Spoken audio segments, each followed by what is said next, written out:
านเนาะอนามัยส่วนซาลี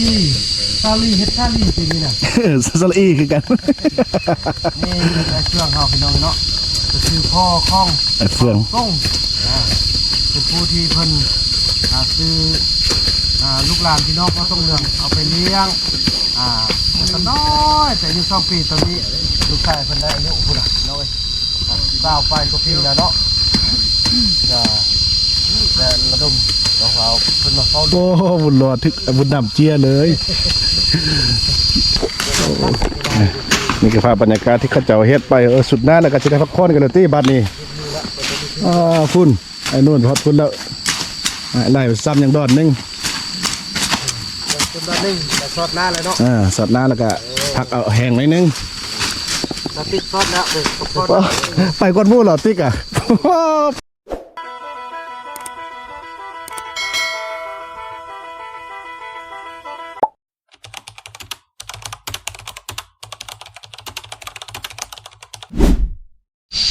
สวัสดีทุกคนอีกเต็มคลิปต่ออีพีที่แล้วเนาะอย่างดึบซิปต่อดำเนินการเสียยังให้อยู่โอ้บริษัทติ๊กกับเซาลีมันเป็นพิเศษโดยการนำพาเขาไอ้เฟื่องนี่แหละผู้นำตัวจริงพาเขาเจ้าเฮ็ดขันบุมีเล่าดีกว่าโอ้เขากะจักขี้ขาเดินนิดนึงนะจีผู้มานำพาแล้วแค่นเด้เบาไหลก็ได้เบาแห้งไปด้วยไรเนาะเนี่ยสติ๊กเพิ่นก็เฮ็ดอยู่ดีเด้ใส่ทุกมือดีดักบนไดอุ่นนะโอ้ตาวีโอนเงินมาซื้อข้าวตึมแล้วกับซื้อกระแลมให้บนรถเฮ็ดสติ๊กเฮ็ดเวียกในเดียวนึงนะในเดียวเฮ็ดอะไรเฮ็ดแทนว่าอะไรไปซับแล้วเพิ่นก็เฮ็ดมาแต่พุ่นแหละไล่มือเราแหละจักมือเก่าเฮ็ดอยู่นี่นะอันเนี้ย3 มือนี่เนี่ย3 มือเขาจะมาซุมืออยู่เนาะแต่บางทีแกบ่ค่อยได้มาถ่ายทำย้อนอยู่ใกล้เด้เขาจะเฮ็ดซุมือแหละเฮ็ดเวียกนะจนซ้ำแล้วให้แล้วหน้าพุ่นละแล้วงานส่วนพุ่นแล้วเสียดายแต่ว่าน้องป่าบ่มีน้ำเนาะโอ้ยถ้ามีน้ำนี้เขาเลี้ยงป่าแล้วก็ส่งหัวสีไข่มาฟังไปหันเด้อเขาฟังเลยดิฟังแล้วนี่ดีแล้วหัวสีไข่ได้กล้วยได้ฟังออกไปหันกล้วยน้ำกล้วยบ้านเฮานี่นะพอได้กินมันก็จะเก็บน้ำให้เฮาด้นนะซุปน้ำนะเนี่ยซาลีกับมันซาลีเนี่ย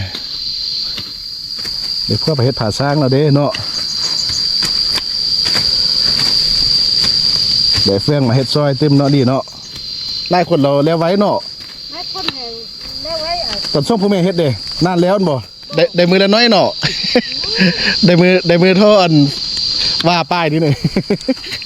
ไล่คนมาเฮ็ดสิแล้วแค่เด้โอ้พุ่นน่ะสักจิตกับอันน่ะบุญนำเพิ่นมานี่เราโอ้ไอ้คุณก็บุกนักไอ้บุญไอ้คุณน่ะโอ้ไอ้คุณฮอตจอดหน้าแล้วเรียบร้อยแล้วฮอตพุ่นแล้วป้าแล้วกันมูโอสัตว์น้องก็หัวต้นซาลีอยู่ตีหนึ่งติ๊กเดี๋ยวก็มันตัวนี้นี่มันจะปลุกเนี่ยแขนได้หูขัดบุหูเลยมันเสียยาซาลีไปน้ำโอ้ไอ้คุณคนน่ะแนวไว้จอดแล้วไอ้คุณในเปิดเพลงไปนำไหนฟังเพลงไปนำไหนขัดเปิดเพลงแดนแล้วเฮ็ดไว้เลยคุณเฮ็ดตามเพลงนะเฮ็ดไว้ตามเพลงนะเฮ็ดไว้เลยแล้ว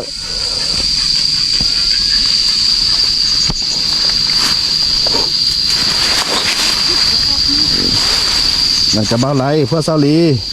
มีสติ๊กแต่พวกพันมีเทือเนี่ยเอาพวกอยู่บ่หือกำลังซอกเนาะสวข้าผู้เบาอยู่สวข้าพวกมาสร้างมาเป็นพ่อบุญรอดเนาะเสขอกับก็งามเหมือนนี้เสขอขับเนี่ยซาลีก็มีแล้วเนาะเสขอบริษัทมาตีซาลีใส่ไว้เอาไว้เนื้อเนาะยามันเก้าไว้เนาะเสขอขับมาเที่ยวบ่แม่นไปไปงานกันเนาะไปเที่ยวกันเนาะมาเฮ็ดเวียกแต่บ่สร้างเที่ยวเนาะไปว่าไปเฮ็ดไปออกงานเพิ่นว่านะว่าไปเที่ยวนี่ไอ้นู้นเนี่ยอดีตพวกซาติกมีโอกาสที่เอากันคืนอยู่เนาะเอาบ่เฮ้ยอย่างมักซาติกอยู่บ่ที่คือว่างามขึ้นแล้วก็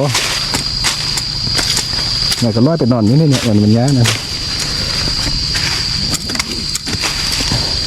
ไอ้นู้นมื้อนี้ประมาณแต่ขับน้อยเพิ่นเฮ็ดอันน่ะเพิ่นมีข้อตัวเองอยู่ทางเทิงพุ่นแล้วเพิ่นมีเฮือนแล้วก็มีส่วนมีไอ้ส่งเนี่ยสมาชิกใหม่เฮากล้วยได้ตัดทิ่มบ่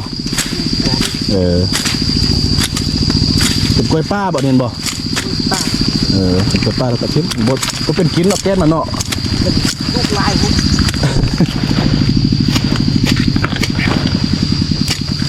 กันกล้วยบานแท้จ้งเลยคักโอ้นี่ส่งสมาชิกใหม่เฮาโอ้ได้เขาเจ้ามาซอยนี่พุ่นน่ะเป็นภาพที่ดีโอ้แต่คนซอยกันเฮ็ดเวียกเนาะ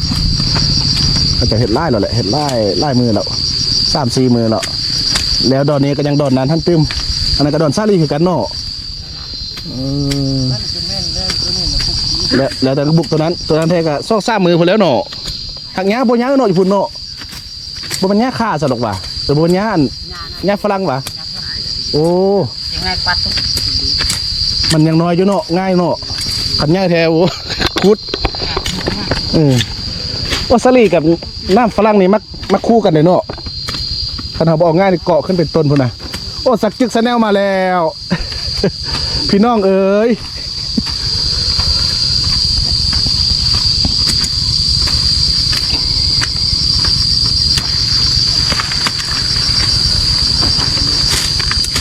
ต้นสลิงต้นนึงเด้อง่ายเริ่มง่ายแล้วจะเป็นโอ้แม่กินใบกับมันนี่นะเนาะ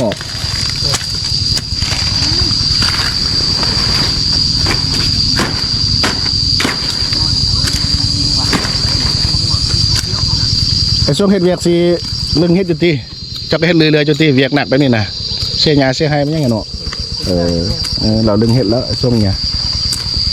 เป็นเรื่องธรรมดาเนาะเอาผักพ้อมนี่ก็แกงได้แล้ววะยอดมันนี่นะหักแก้แล้วเนาะยอดแก้แล้วผักพ้อมมันจะผักอันนี้นี่แหละผักหะนี่แกงเชอดุกขวยดุกมู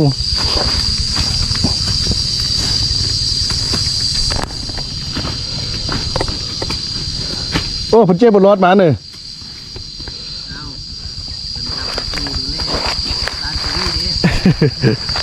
เปิดเอาร้านปาวีให้ถ้าแม่มาเฮ็ดเวียกันบ่เอาจะบ่ได้มาเฮ็ดน้ำมูเลยค่อยว่าเป็นคนกินกล้านนะกันบ่เอากินกล้านเพราะว่าบนรถติดแม่นะคนบุญเพื่อเอาแท้ๆมาเฮ็ดยังบ่ได้เป็นคนกล้านเนี่ยวันนี้ที่วัดติ๊กเป็นคนกล้านที่จริงคันมีผู้เอาให้แล้วกลับมาเฮ็ดเวียกเนาะ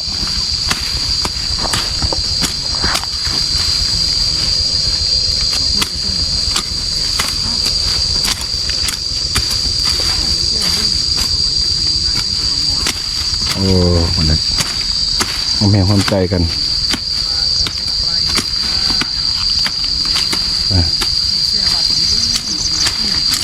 ไล่คนซอยกันเดี๋ยวไว้เนี่ยบูบับเนี่ยจากคน7 คน26 7ไว้แท้ๆเนี่ยมันจะแล้วไว้โอ้ยทางนี้เราดีใจเนาะเป็นบ้านเป็นเมืองคนแล้วเนี่ยยกคุณงามความดีนี่ให้เราเพื่อน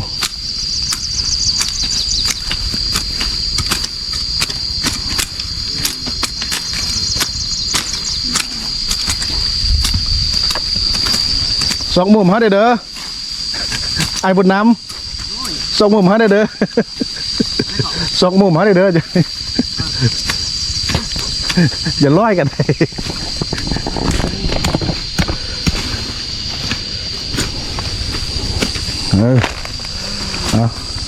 เป็นผู้อยู่เบื้องหลังคันมาบุท่านมีพกไปเลยเนาะก็บุท่านเนาะคนตกตลอดนะเนาะ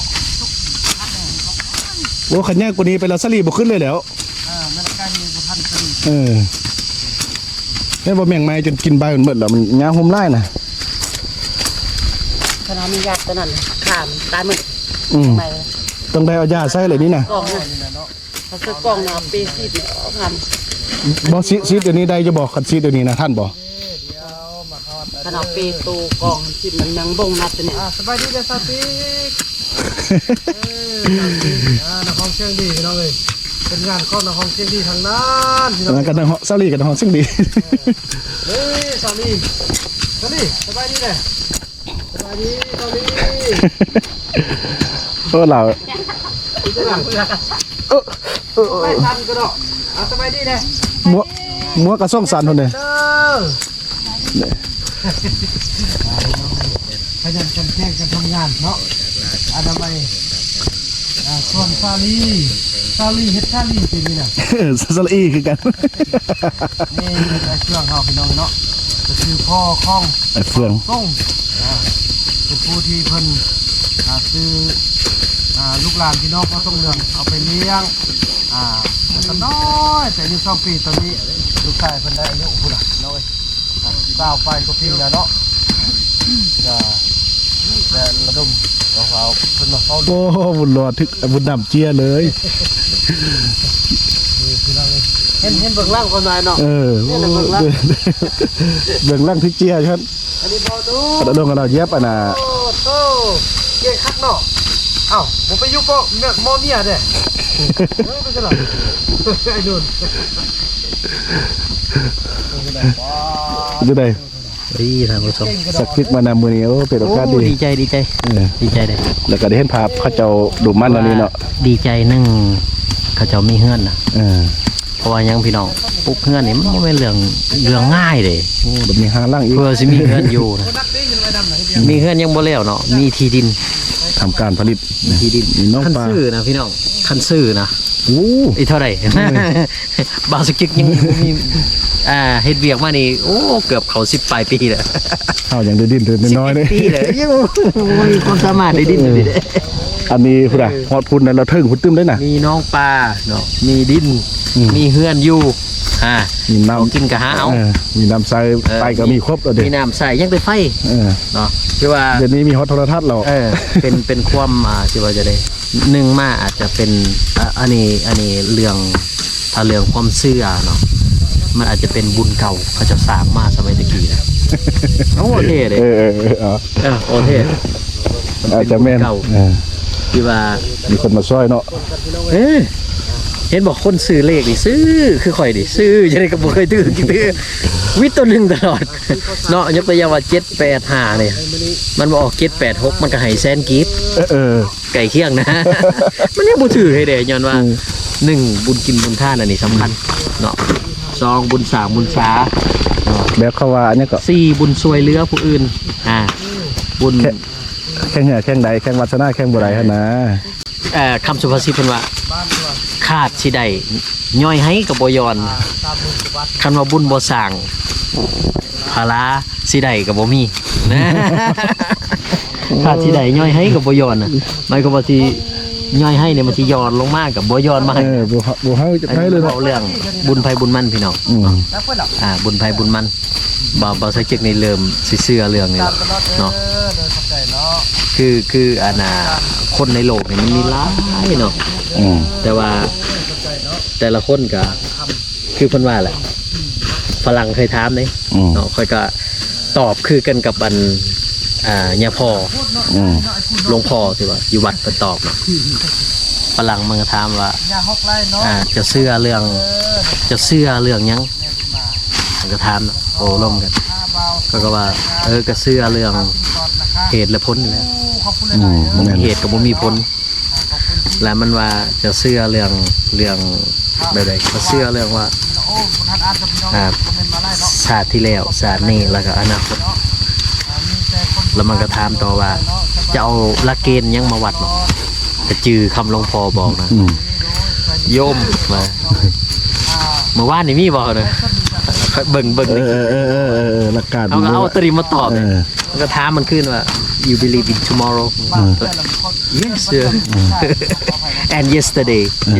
นะ มื้ออื่นจะคิดว่าสิมีบ่จะต้องรู้แต่ว่ามันบ่ทันมาฮอดแต่ว่าแต่ว่าจะแน่นอนจะต้องว่ามันมีมื้ออื่น like past เนาะ present future ภาษาอังกฤษเนาะแล้ววันนี้มันก็วิเคราะห์คือกันในเขาบอกเนาะคือชาติที่แล้วมันก็คือเมื่อวานนี้เอาแก่ใครยังบ่ได้เอาเห็นยังไปเอาต้องรับผลนั่นและชาตินี้เนาะก็คือปัจจุบัน today เขาจะอยากเฮ็ดได้ดีจะก็เฮ็ดดีมื้อนี้เพื่อ tomorrow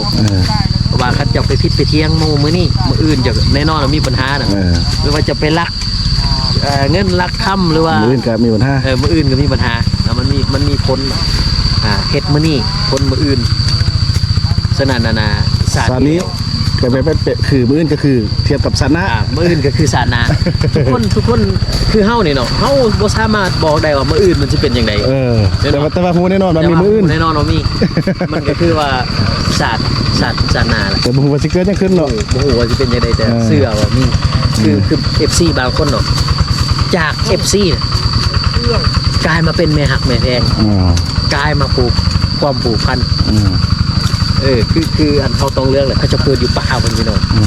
เฮ้ยจะได้ยังมาเป็นลูกหักลูกแพงของบรรดาแม่ๆย่อนแบบว่าบางคนนี่เพียงแต่ได้ยินเสียงก็เกิดมีความหักเลยเพียงแต่ได้เห็นหน้าเพียงแต่ได้เห็นวิถีชีวิตก็เกิดมีความอีตนสงสารอันนี้มันโมเมนต์เรื่องบังเอิญเลยมันเป็นเรื่องจิตสัมพันธ์นะจิตสัมพันธ์คือข่อยเนาะตอนข่อยเกิดนะปู่ข่อยเราเสียแหละเดี๋ยวนี้แล้วต่างชื่อข่อยทักษิณเนาะ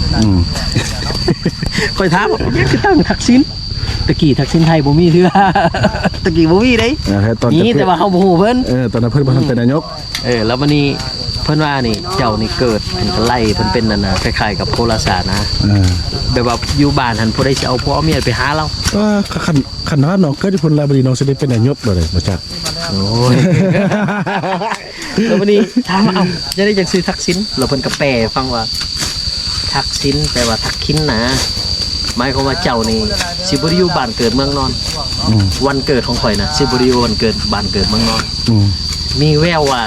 สิได้จากพ่อจากแม่จากพี่จากน้องจากบ้านจากซองไปอยู่ทางเหนือแล้วเขาก็คว้าคนเนาะเพราะว่าตอนนั้นชื่อใดเด้ตอนเราต่างชื่อทักขิณนี่ไปทางเหนือวะตะกี้นี่ค่อยอันชื่อแท้ค่อยสมัยตะกี้นี่ชื่อว่าก็ห้องอันน่ะสมศักดิ์เสร็จเลยเอาซื้อแท้แต่เก่าเฮาเป็นซิลินเดี๋ยวนี้วันศักดิ์แต่ว่าศักดิ์ยังคือเก่าเนาะวันศักดิ์ชื่อค่อยตะกี้นะบางคนก็ห้องบักน้อยพอค่อยบ่ใหญ่เถื่อแต่ติคนจะจ้อยบ่ได้ตื่นคันว่าคนทักคนแพงอันคนทางใต้คันห้องบักน้อยก็ทางนี้ห้องบักอายนะแล้วบัดนี้คันคนอื่นเนี่ยชื่อวันศักดิ์แล้วบัดนี้ปู่ว่ามาเบิ่งแล้วว่าเริ่มเปลี่ยนให้ค่อยว่าทักษิณแล้วเขาก็ยังหัวควันอยู่เลยทักษิณแล้วว่าทักษิณนี่แปลมาจากภาษาบาลีเป็นทักขิณแปลว่าที่ใต้ค่อยบ่เคยเชื่อเรายังว่าอยู่เนี่ยซั่นน่ะค่อยบ่เคยเชื่อมื้อนึงค่อยเชื่อก็คือค่อยนำผู้หญิงมาจบอยู่ที่พักเนี่ยชั่วมื้อนี้ใส่ชีวิตอยู่หลวงพระบางใส่หญ้าหลวงพระบางใส่หญ้าหลวงพระบางแล้วหลวงพระบางมันอยู่ภาคเหนือชั่วมื้อนี้ค่อยเชื่อแล้วสิ่งที่เราบอกค่อยว่าเจ้านี่เพราะว่าเฮาบ่อยู่ที่มีน้องนี่อยู่อีบ้านแล้วได้บ่มีน้องสิมาได้จังได๋เนาะชั่วมื้อนี้ฮู้แล้วผู้หญิงนำมานำผู้หญิงนำมาผู้หญิงนำมาผู้หญิงโอ้มันมีอำนาจแต่เนาะสามารถดลบันดาลให้เฮาแบบอยากมาอยู่เชื่อเลยโอ้เรียบร้อยแล้วบาทนี้พอจอดน้ำบัดทุกคนแล้วแสดงว่าแรกนี้ก็แล้วฮั่นโอเนี่ยเนาะ2มื้อก็แล้วเฮ็ดแท้ๆนี่นะบ่ได้จังบ่แล้วเลยอันตอนเฮียนอยู่อันน่ะม.4 เนาะขึ้นห้องยังไม่นายกมาเลยสู้จะสิไปเปลี่ยนชื่อไปอันน่ะก็ห้องว่าอัยการเนาะไปขอใบคำห้องนะอยู่ลาวนี่มันบ่ได้เปลี่ยนง่ายเด้บัดนี้เพราะว่าชื่อเฮานี่มันเกี่ยวข้องกับสมโนโคเกี่ยวข้องกับใบประกาศเกี่ยวข้องกับหลายๆอย่างคันเฮาไปเปลี่ยนนี่ต้องได้ไปขอใบแจ้งโทษก่อนนะและอัยการเขาถามว่าจะไปเฮ็ดหยังผิดบ่เฮ็ดหยังผิดบ่อยากเฮ็ดผิดคือสิเปลี่ยนชื่อแบบว่าสั่งเขาหยอกนะคือไม่ได้ยกมาเลยชื่อจะเปลี่ยนเจ้าสมุนในยามันคนละกันเป็นชื่อเฮาเลยแบบว่าเฮาบ่รวยนะยามใดก็บางคนเขาบอกหยอกเด้นายกมาแล้วคือบางคนก็ช่วงนั้นมันมีเพลงรวยเหมือนทักษิณเนี่ยย่างไปพาได้ก็หล่อขนาดเลยโอ้เรียบร้อยคุณเพราะอย่างนี้น้อยนึงเนี่ยไอ้นู่นเป็นลุยนี่คือภาพบรรยากาศที่เขาเจ้าเฮ็ดไปสุดหน้าแล้วก็จะได้พักผ่อนกันเลยที่บัดนี้คุณไอ้นู่นพอดคุณแล้วไล่ซ้ำอย่างดอนนึงดอนนึงสอดหน้าเลยเนาะสอดหน้าแล้วก็พักเอาแห้งไว้นึง สติ๊กซอสแล้วเออซอส ไปก่อนหมู่เหรอติ๊กอ่ะ ปุยอยู่คนเร็ว เป็นไงแล้วพี่น้อง พุ่นน่ะ ซอสหน้าแล้วกินน้ำก่อนน้องเอ้ยตอนนี้ก็ซอสเนาะ ขนาดกระสอบหน้าเอาอย่าให้ไม่ได้จบท่านแขว เกิดอะไรขึ้นร่วมคนทำงานกันเช้าเลยไม่น่าเชื่อ เป็นภาพที่เห็นได้ยากเลยนี่นะโอ้ลงตัวกันแนวนี้โอ้เห็นยังกันแล้วไว้เนาะยังได้ก็อะไรกับซาลีมาสองคนเราบ่แล้วจากเพื่อ ขยันเด้อเนาะ คุณน่ะ ไม่ได้ท่านถ้าบุญรอดจะมากินน้องเนาะบุญรอดจะกินตู้บ่ อ้าวจบน่ะนะทับอิดนี่ยังบ่แล้วเทื่อแต่ว่าสดน้ำผ้านามันที่ เก็บผักเอาผักอันนี้เอาไปต่อเอาผักคมเอา เอาไปแกงกันเลยช่วยใส่สับปะดุกเดี๋ยวมันจึงแซ่บนี่แกงไปป้าลาคักปะไดวโนมันก็มันแกงดาราแล้วมันเป็นตะเอื้อนนะโอ้สติกับซาลีพักผ่อนแล้วคุณนะ สุดยอดปุ้ยๆแล้ว อย่าปุ้ยๆแล้ว โอ้ยข้าวเนาะแม่นหน้าเพื่อคนตัวนี้ปลาพัวปลาลูกมึง ไอ้คุณ คนน่ะปลาพัวเสื้อ ข้องสติกสติเนี่ยข้องซาลีให้มันข้ามไปข้ามมาอ่ะเดี๋ยวจบกันเพียงเท่านี้ทุกคนเนาะคลิปนี้ก็พอดีข้าเจ้าจอดหน้าแล้วก็พักผ่อนเนี่ยบรรยากาศโดยรวมสำหรับคลิปนี้ก็ลากันไปเอาเวลาพักผ่อนกันละแล้วพบกันในอีพีต่อไป